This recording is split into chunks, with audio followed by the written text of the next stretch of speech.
As of mid-2025, the U.S. national debt has soared to a staggering $36 trillion, placing unprecedented strain on the nation's fiscal system. Annual interest payments alone now surpass $1.2 trillion, more than double the U.S. military's 2023 defense budget.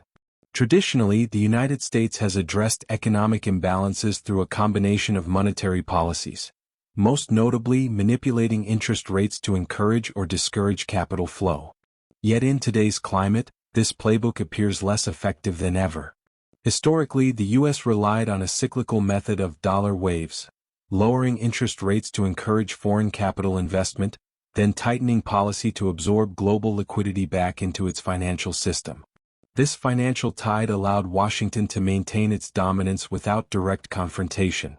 But such strategies require trust in the dollar and faith in U.S. fiscal stability, both of which are now eroding. A quiet but powerful shift is occurring in the global financial order. Nations are increasingly seeking alternatives to the U.S. dollar in international trade. In 2024, for instance, Saudi Arabia signaled a significant policy change by agreeing to conduct oil transactions with China in Chinese yuan, RMB, directly challenging the petrodollar system that has underpinned American financial dominance since the 1970s. Data from the Bank for International Settlements revealed that by the end of 2024, the dollar's share of global foreign exchange reserves had dropped below 60%, a two-decade low. While still dominant, the trajectory is clear. U.S. leverage through the dollar is waning. In response, economic strategists within Trump's circle are pushing for alternative mechanisms to maintain global influence and stabilize domestic finances. Enter the tariff, a blunt, controversial yet historically effective tool. Donald Trump, who previously used tariffs extensively during his first term, has resurrected them as a primary financial weapon. The rationale is simple: tariffs generate immediate revenue. In June 2025 alone, the United States reportedly collected $27 billion in tariffs from nations like China, Japan, and EU members. Looking ahead, the administration claims that a 100% tariff on Russian imports could add another $50 billion in fiscal gains.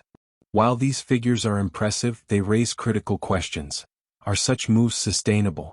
Do they come at the cost of long-term diplomatic relationships and global stability? For Trump and his advisors, the answer may be secondary to the urgency of solving an escalating fiscal dilemma. The most dramatic twist in this evolving policy came in July 2025, when Trump proposed a punitive measure that would impose a 100% tariff on Russian goods unless Moscow reaches a peace settlement with Ukraine within 50 days. The ultimatum reframes economic policy as geopolitical leverage. This is not merely a trade decision. It is a strategic pivot that seeks to use U.S. economic pressure to influence foreign conflict resolution. While some hail the move as a bold stand for global peace, others view it as a form of economic coercion, raising ethical and diplomatic concerns about mixing trade tools with wartime negotiations. Beyond their revenue-generating power, tariffs have become part of a broader Trump-era industrial vision. By increasing the cost of imports, the administration hopes to incentivize American companies to relocate production back to U.S. soil. Evidence suggests that this approach has met with some success.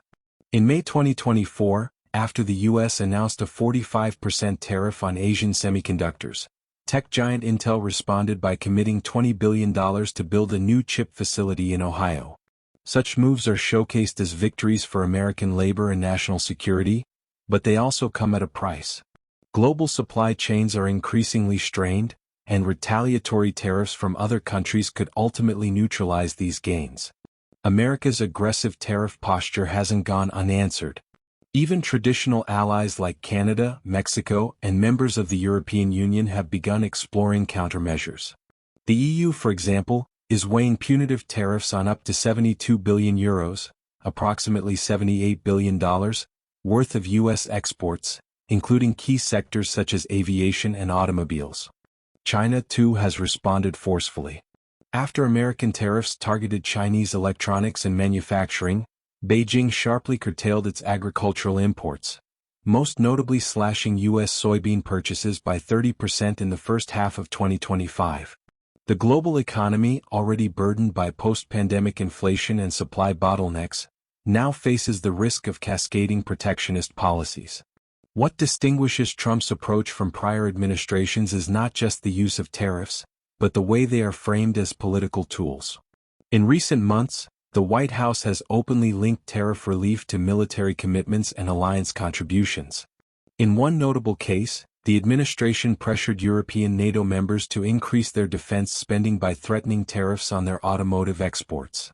A similar approach was taken with Canada and Mexico as well as Japan, where auto tariffs became bargaining chips in broader regional security discussions. Critics argue that this tactic undermines long-standing diplomatic trust and treats alliances as transactional rather than strategic. Supporters counter that it forces wealthier partners to shoulder more of the global security burden. There's no denying that tariffs can quickly generate revenue and provoke rapid responses. But analysts are increasingly warning that such benefits may be short-lived.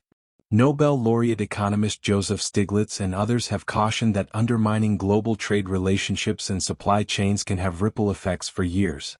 Moreover, the perception that the U.S. is weaponizing trade policy for political purposes could accelerate the global pivot away from the dollar and toward alternative financial ecosystems, precisely the trend that the administration is trying to avoid.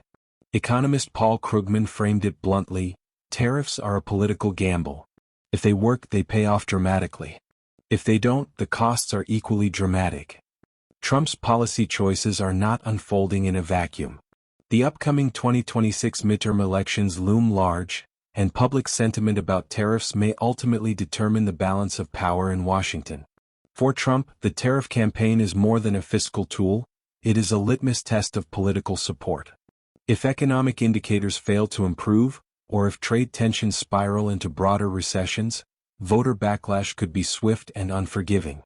On the other hand, a perceived return of domestic industry and reduced debt burdens could solidify his influence within the Republican Party and among working-class voters. The stakes, in short, are enormous. As the U.S. navigates an era of record debt, declining dollar dominance and fragile alliances, tariffs have emerged as both lifeline and lightning rod. Under Trump's leadership, they have evolved from economic instruments into geopolitical weapons and political gambits. Whether this approach leads to renewed American strength or international isolation remains uncertain. What is clear, however, is that the world is watching closely. The next 50 days could shape the trajectory of U.S.-Russia relations, the future of global trade, and the domestic fate of a polarizing political figure. And as the global economy hangs in the balance, the question remains: can a trade tool built for yesterday's problems truly solve tomorrow's crises?